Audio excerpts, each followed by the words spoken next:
If you'd asked me a year ago who I trusted most in the world, I wouldn't have hesitated. Hannah and David. Hannah was my wife, my partner of 5 years, the one person who made life's chaos feel manageable. And David? David was my best friend, my brother in everything but blood. We'd met during our freshman year at college, bonding over bad pizza and worse attempts at flirting with girls who were way out of our league. Together, we tackled exams, breakups, and every life curveball thrown our way. It was David who introduced me to Hannah. I still remember that night vividly, a mutual friend's party, where David grabbed my arm and said, "There's someone you need to meet." Hannah was standing by the bar, her dark hair falling in loose waves over her shoulders. When she smiled, it was like the whole room tilted slightly, as if gravity itself had shifted in her direction. I was hooked. By the end of the night, we were talking like old friends, and by the end of the month, we were inseparable. David was thrilled for us. He used to joke, "I set the two of you up, if you ever have kids, I'm claiming godfather rights." For a while, life was perfect. Hannah and I built a life together, filled with inside jokes, lazy Sunday mornings, and dreams of a future that seemed endless. David was always there, a constant in our lives. He was family. Or so I thought.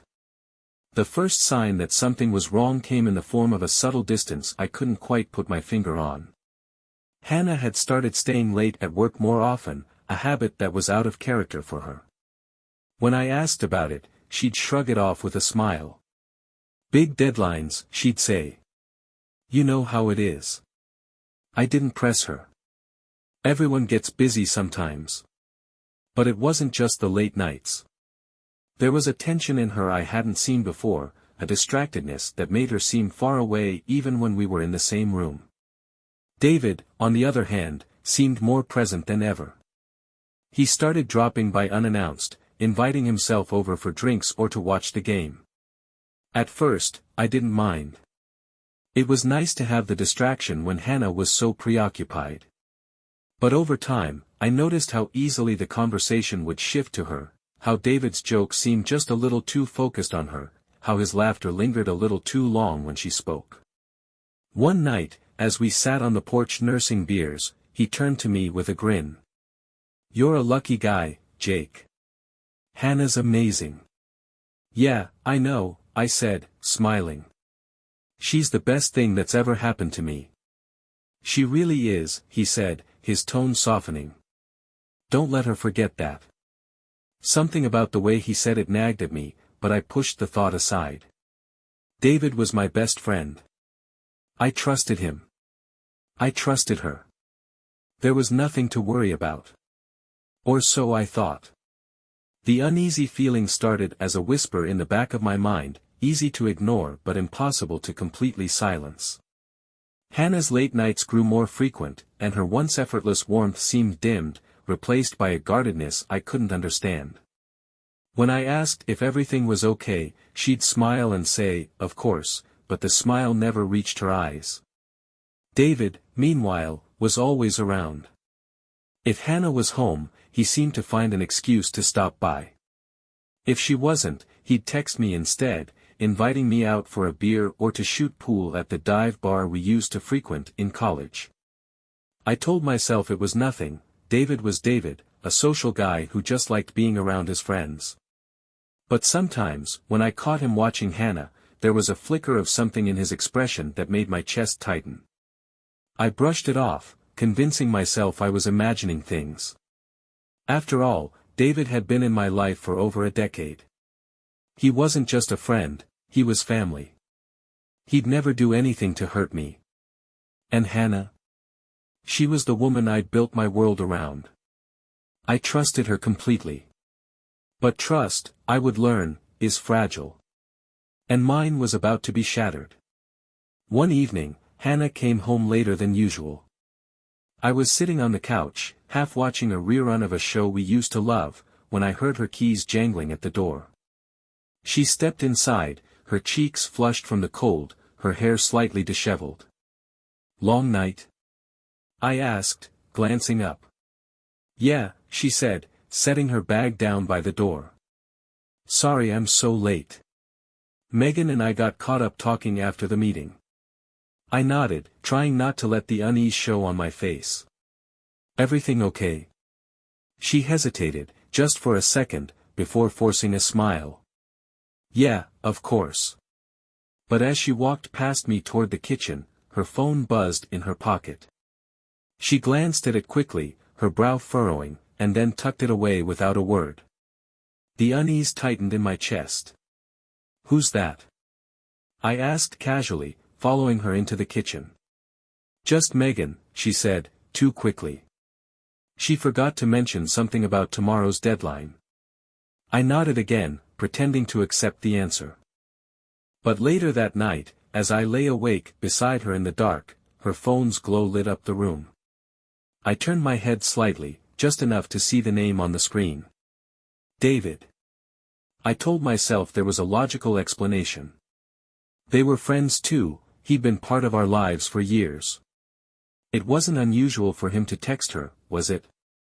But the unease grew into something sharper, something that gnawed at me every time her phone buzzed or every time David's name came up in conversation. I tried to push it aside. I didn't want to be that guy, the jealous husband who couldn't handle his wife having male friends. But the feeling wouldn't go away, and it wasn't long before I started noticing other things. The way she laughed at his jokes, even the ones that weren't funny. The way he seemed to find excuses to touch her, a hand on her shoulder, a playful nudge that lingered a little too long. One night, after David had left, I decided to confront her. "Hannah," I said, my voice steady but firm.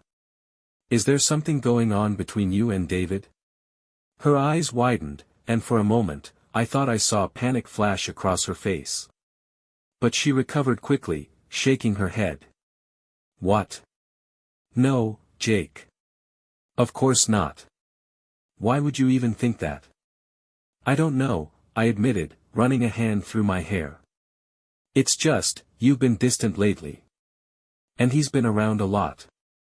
She sighed, her shoulders slumping. "Jake, nothing is going on. David's just a friend. You know that." I wanted to believe her.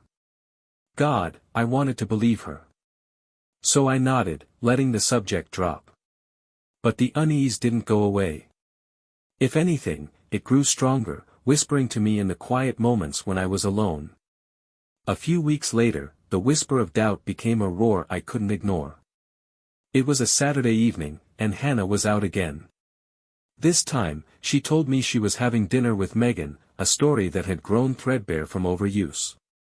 I pretended to accept it, but when she left, I felt a hollow ache in my chest. Something wasn't right, and I couldn't keep turning a blind eye. David texted me an hour later. "David, you up for a beer? Haven't caught up in a while." The audacity of it stung. He was always the first to reach out when Hannah wasn't around, as if to distract me or keep me occupied. For the first time, I didn't reply. Instead, I sat on the couch, staring at the darkened TV screen, trying to figure out what to do. My mind raced with every interaction, every excuse, every moment that had felt off over the past few months. Then Hannah's laptop pinged from the kitchen. I froze, my heart pounding. She rarely used her laptop for personal things, it was mainly for work, but it had synced notifications with her phone. Slowly, I got up and walked over, my hands shaking as I opened it. The screen displayed her messages, a thread with a name that made my blood run cold. David. My stomach churned as I scrolled through the conversation. At first, it was nothing incriminating, jokes, casual banter, mentions of shared memories.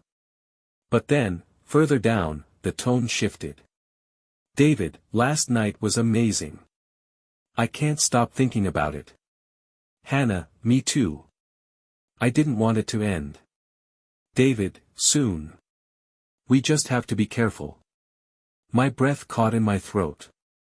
The words blurred on the screen as my mind tried to process what I was reading. This wasn't just flirting. This was a betrayal, a secret they'd been keeping right under my nose. I slammed the laptop shut, the sound echoing in the empty kitchen. My heart raced, anger and heartbreak surging in equal measure. I grabbed my keys, not knowing exactly what I was going to do, only that I couldn't sit in that house another second. Hannah's car was parked outside a bar on the other side of town, the kind of place where the dim lighting and loud music gave people the illusion of privacy. I stood in the doorway for a moment, my eyes scanning the room, until I saw them in a booth near the back. David's hand was on hers, his thumb brushing over her knuckles as they leaned in close, laughing at something I couldn't hear. It was like a punch to the gut. My best friend. My wife. Together, in the open, like they had nothing to hide. I walked toward them, my footsteps heavy. They didn't notice me at first, too absorbed in their own little world. But then Hannah looked up, her smile freezing when she saw me. "Jake," she said, her voice barely audible. She pulled her hand away from David's like it had burned her. David turned, his face a mask of guilt and panic. "Jake, man, this isn't." "Don't," I said, my voice sharp and trembling. "Don't you dare try to explain." I looked at Hannah, my chest heaving with a mix of anger and heartbreak. "How long?" I demanded. "How long has this been going on?" Neither of them answered. The silence was louder than any words could have been. "Was it worth it?" I asked, my voice cracking. "Was he worth throwing everything away?" Hannah opened her mouth, but no sound came out. David tried to stand, his hands raised as if to calm me, but I stepped back, shaking my head. "I trusted you," I said, my voice shaking as I looked at both of them. "I trusted both of you." Without waiting for a response, I turned and walked out, the cold night air hitting me like a slap. My vision blurred as I stumbled to my car, the weight of their betrayal pressing down on me like a crushing force. The days following my discovery were a haze of disbelief and raw emotion. I felt like a man standing in the wreckage of his life, surrounded by the jagged remains of trust and love. Sleep became impossible, and food tasted like ash. Every time I closed my eyes, I saw them together, her laughter, his hand on hers, the quiet intimacy they'd shared while I'd been left in the dark. Hannah didn't come home that night. I didn't expect her to. The thought of facing her, of hearing her excuses and justifications, was too much to bear. But the next morning, her text arrived. "Hannah, Jake, we need to talk. Please. I'm sorry." The message sat unanswered on my phone for hours as I tried to decide what to do. Part of me wanted to meet her, to demand answers, to make her feel even a fraction of the pain she'd inflicted on me. But another part of me, the part that still remembered the woman I'd fallen in love with, feared what she might say. By the time she showed up at the house, I still hadn't decided. I was in the kitchen when I heard her key in the lock. The sound made my chest tighten, but I stayed where I was, gripping the edge of the counter as she stepped inside. Her footsteps were hesitant, soft, like she was afraid to disturb the silence. "Jake," she called out, her voice trembling. I turned to face her, my expression cold. She looked terrible, her hair was unkempt, her face pale and tear-streaked. For a moment, I almost felt sorry for her. Almost. "Jake," she said again, her voice breaking. "I'm so sorry."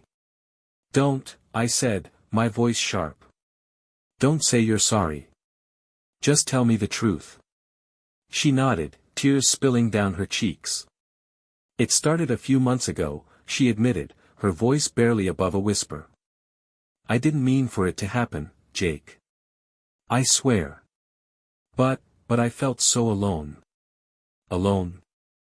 I repeated, my anger flaring. "You felt alone, so you turned to him? My best friend?" She flinched at the venom in my tone but didn't look away. "I didn't know how to talk to you," she said. "We'd grown so distant, and every time I tried, it felt like you weren't really there." Her words cut deeper than I expected. Had I been distant? Had I let the stress of work and life pull me away from her without realizing it?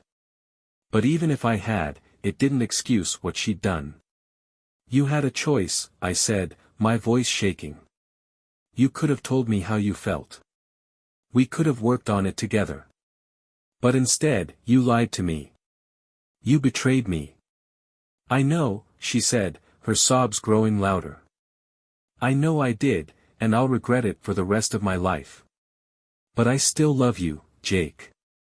I never stopped loving you. Her words felt like a cruel joke. You love me? I said bitterly. You've got a funny way of showing it. She stepped closer, her hands trembling as she reached for mine. Jake, please. I'll do whatever it takes to fix this. Just give me a chance. I stared at her, my chest tightening with a mix of anger and longing. I wanted to push her away, to tell her that we were done. But some small, stubborn part of me couldn't let go of the life we'd built together, the life I thought we still had. I don't know if I can forgive you, I said finally, my voice cracking. I don't know if I can ever trust you again. Her face crumpled, and she nodded, her tears falling freely. I understand, she whispered. But I'm not giving up on us, Jake. I'll prove to you that I can change. That we can fix this. The room fell silent, the weight of her words hanging between us. I didn't know what to say, didn't know if there was anything left to say. So I turned away, walking upstairs and leaving her standing alone in the kitchen. The fallout wasn't just between Hannah and me.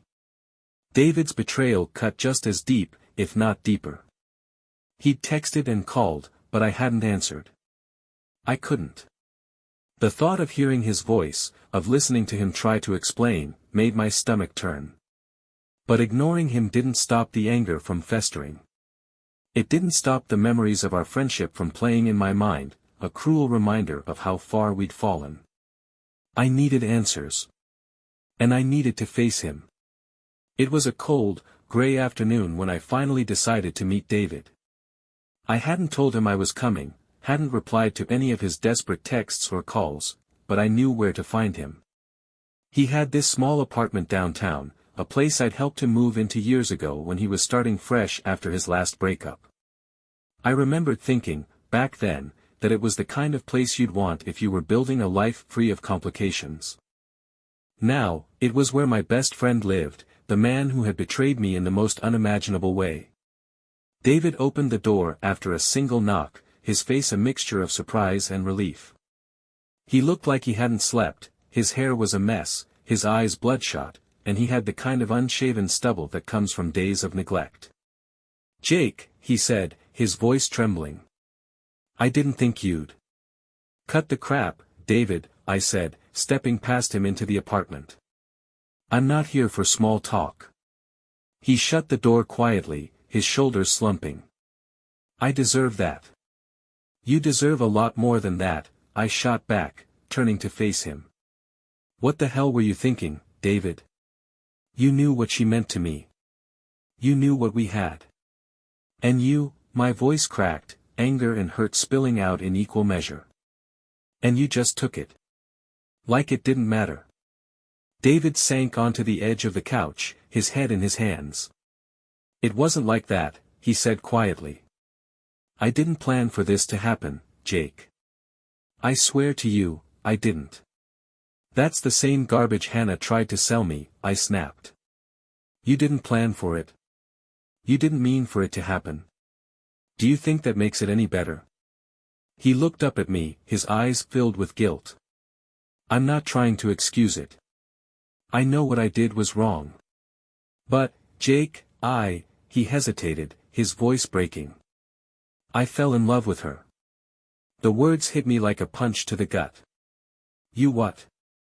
I don't know how it happened, he said, his voice trembling. At first, we were just talking. She'd vent about how distant you were, how lonely she felt, and I wanted to help. But then, he trailed off, unable to meet my eyes. I stared at him, the weight of his confession pressing down on me like a physical force.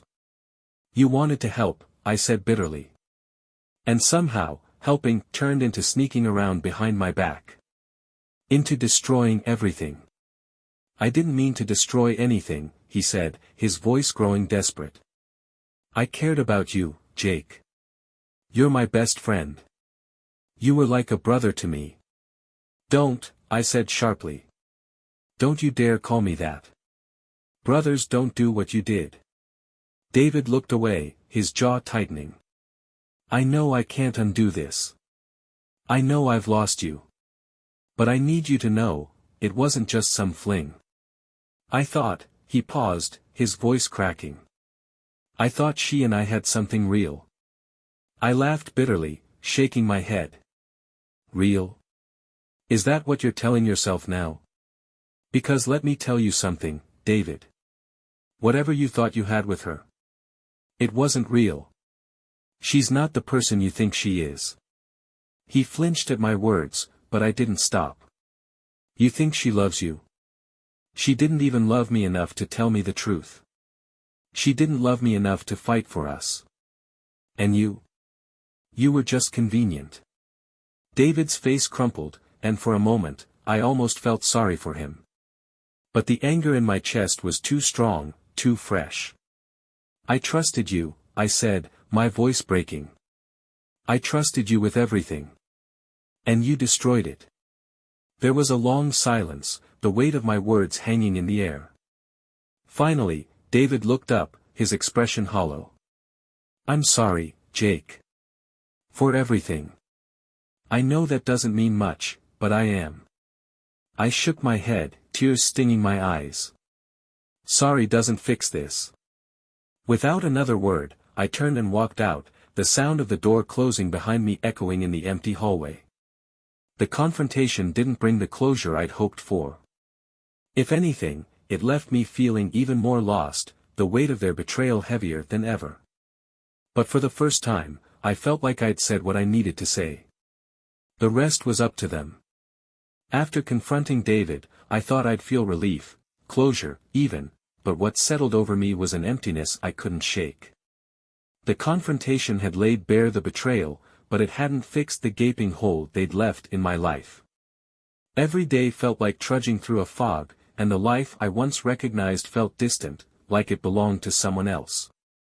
Hannah had texted me several times since that night in the kitchen, each message a variation of the same plea, please talk to me. Let me explain. I know I messed up, but I want to fix this. I didn't answer. I wasn't ready. Maybe I never would be. 3 weeks later, the news came that made me sit up. A mutual friend called, their voice tinged with hesitation. Jake, I'm sorry to bring this up, they started, but I thought you should know. David and Hannah are engaged. The words were like a slap in the face. Engaged? I repeated, my voice sharp. Yeah, they said awkwardly. Apparently, it was pretty sudden. They're not making a big deal out of it, just close friends and family. I thanked them for letting me know and hung up, my hands trembling. They'd stolen everything from me, my wife, my best friend, my sense of stability, and now they were flaunting it as if it was all perfectly normal. For days, I couldn't focus on anything else. The anger I'd tried so hard to suppress bubbled to the surface, consuming every thought. How could they move on so easily while I was left picking up the pieces? The invitation arrived in the mail 2 weeks later. I stared at it for a long time, my emotions a tangled mess of rage, disbelief, and something I couldn't quite name. Did they honestly think I'd attend? That I'd stand there and watch them celebrate the life they'd stolen from me? I tossed the invitation into the trash and vowed to put them out of my mind for good. But life, it seemed, had other plans. 3 months later, I ran into Hannah by chance. It was a quiet afternoon, and I'd stopped at a small coffee shop on my way home from work.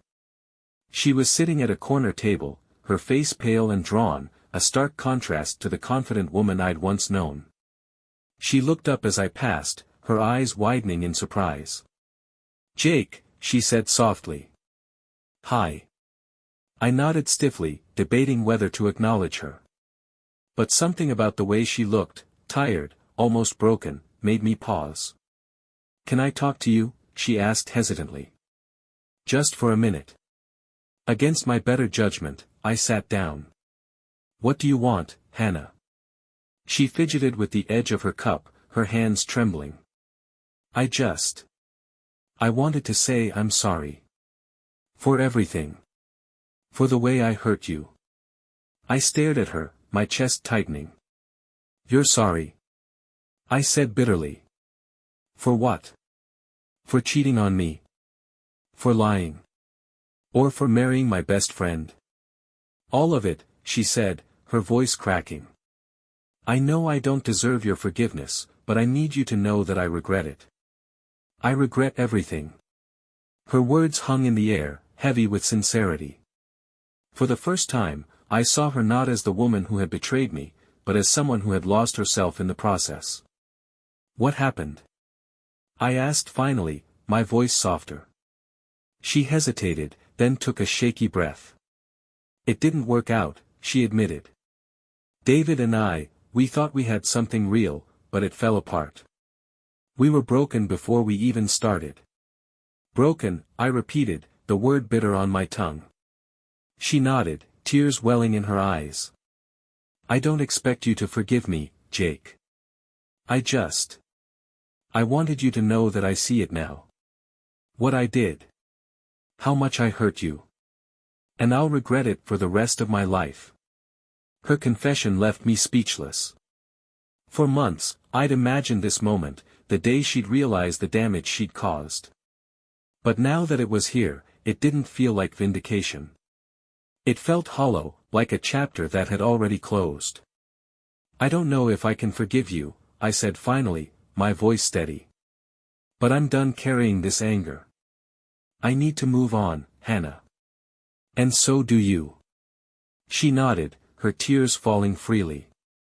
"Thank you," she whispered. After seeing Hannah that day at the coffee shop, something shifted in me. Her apology, as raw and sincere as it was, didn't erase the pain or undo the betrayal. But it gave me something I hadn't realized I was searching for: acknowledgement. For the first time, she truly understood the gravity of what she had done, and in some small way, that acknowledgement eased the burden I'd been carrying. For the next few weeks, I focused on moving forward. I didn't block her or David from my mind completely, that wasn't realistic, but I stopped letting their actions define me. The apartment I once shared with Hannah became a symbol of a life I needed to leave behind. I sold it and moved into a smaller, quieter place on the outskirts of town. It wasn't fancy, but it was mine, untouched by their shadows. One evening, while unpacking a box of old photographs, I came across a picture of the three of us, me, Hannah, and David, taken during a camping trip years ago. We were sitting by the fire, laughing, our arms slung around each other like we didn't have a care in the world. I stared at it for a long time, my emotions a complicated mix of nostalgia, sadness, and acceptance. The betrayal hadn't erased the good times we'd shared. Those moments were real, even if everything that followed had unraveled. And for the first time, I felt like I could let go. I didn't need to forget them to move on, I just needed to stop holding on to the pain. Months passed, and life slowly found its rhythm again. I reconnected with old friends, started going to the gym regularly, and even signed up for a cooking class, a decision that seemed small at the time but turned into something I genuinely enjoyed. The people there didn't know my history, and that anonymity was refreshing. I wasn't the guy whose wife cheated on him, I was just Jake. One day, as I was leaving the class, I bumped into a woman who dropped her bag. She looked up at me, her face flushed with embarrassment. "Sorry about that," she said, laughing nervously. "I'm a bit of a klutz." "No problem," I said, handing her the bag. "Happens to the best of us." Her name was Sarah, and she had a warmth about her that immediately put me at ease. We started talking, and before I knew it, we were sharing a table at a nearby cafe, laughing over stories about our terrible attempts at soufflés. It was the first time in a long while that I felt light, free of the weight I'd been carrying. A year later, I found myself standing at that same cafe with Sarah, now my girlfriend, as we watched the snow fall outside. Life wasn't perfect, it never is, but it was mine again. The scars of the past were still there, but they no longer defined me. They were reminders of where I'd been and how far I'd come. I hadn't spoken to Hannah or David since our last encounters. From what I'd heard through mutual friends, David had moved out of town, and Hannah was rebuilding her own life in her own way. I didn't hate them anymore. I didn't love them either. They were simply part of a story that had run its course. As Sarah slipped her hand into mine, I looked at her and smiled. She smiled back, her eyes filled with a warmth that made me feel whole again. Sometimes, closure isn't about fixing what was broken, it's about finding the strength to let go and start anew.